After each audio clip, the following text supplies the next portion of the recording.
প্রবল ঘূর্ণিঝড়ে রূপান্তরিত হয়ে ঘন্টায় ৯০ থেকে ১২০ কিলোমিটার বেগে দেশের উপকূলের দিকে ধেয়ে আসছে রিমাল।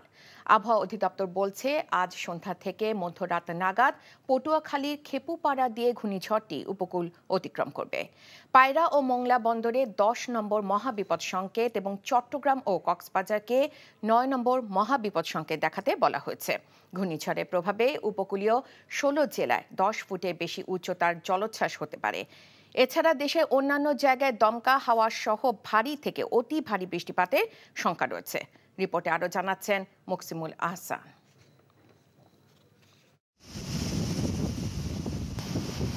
বঙ্গোপসাগরে সৃষ্ট ঘূর্ণিঝড় রিমালের প্রভাবে উত্তাল সমুদ্র সকাল থেকেই বাড়তে শুরু করেছে সাগরের পানি।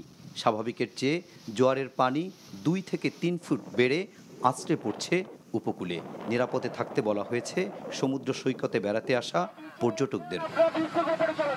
রিমালের প্রভাবে এরই মধ্যে সাতক্ষীরার গাবুরাইয়ে কপোতক্ষ নদে জোয়ারের আগেই পানি উপচে পড়ছে। জোয়ারের আগেই অস্বাভাবিক পানি বৃদ্ধিতে বেড়িবাঁধ ভেঙে যাওয়ার শঙ্কাও রয়েছে। গুড়ি গুড়ি বৃষ্টি হচ্ছে উপকূলীয় বিভিন্ন জেলায়। উপকূলবাসীকে মাইকিং করে সাইক্লোন সেন্টারে আশ্রয় নিতে বলা হচ্ছে।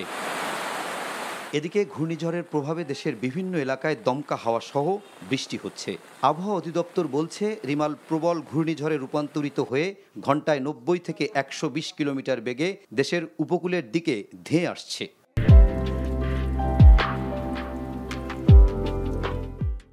প্রবল ঘূর্ণিঝড় কেন্দ্রের ৬৪ কিলোমিটারের মধ্যে বাতাসের একটানা সর্বোচ্চ গতিবেগ ঘন্টায় ৯০ কিলোমিটার, যা দমকা অথবা জোরো হাওয়ার আকারে ১২০ কিলোমিটার পর্যন্ত বৃদ্ধি পাচ্ছে। খুলনা, সাতক্ষীরা, বাগেরহাট, পিরোজপুর, ঝালকাঠি, কক্সবাজার এবং তাদের অদূরবর্তী দ্বীপ ও চরসমূহের নিম্নাঞ্চল স্বাভাবিক জোয়ারের চেয়ে ৮ থেকে ১০ ফুট বায়ুতাড়িত জলোচ্ছ্বাসে প্লাবিত হতে পারে। এদিকে ঘূর্ণিঝড় রিমাল মোকাবেলায় প্রস্তুতি সংক্রান্ত সভায় দুর্যোগ ব্যবস্থাপনা এবং ত্রাণ প্রতিমন্ত্রী জানিয়েছে অতীতের অভিজ্ঞতাকে কাজে লাগিয়ে এবারে রিমাল মোকাবেলায় সার্বিক প্রস্তুতি নেওয়া হয়েছে।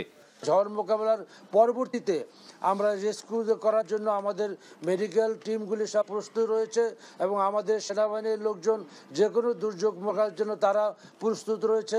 বিশেষ করে পাহাড়ি অঞ্চলে যে ল্যান্ডস্লাইড হওয়ার সম্ভাবনা রয়েছে সেখানেও আমাদের ফায়ার সার্ভিস এবং আমাদের সেনাবাহিনীর লোক যে কোনো পরিস্থিতি মোকাবেলার জন্য সমস্ত সরঞ্জাম নিয়ে তারা তৈরি হয়ে আছে।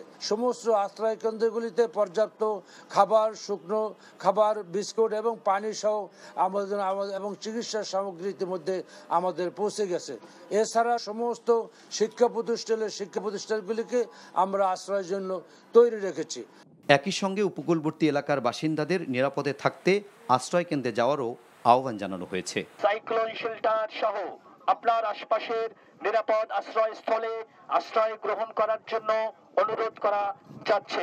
Muksimul Ahsan, NTV news, Dhaka.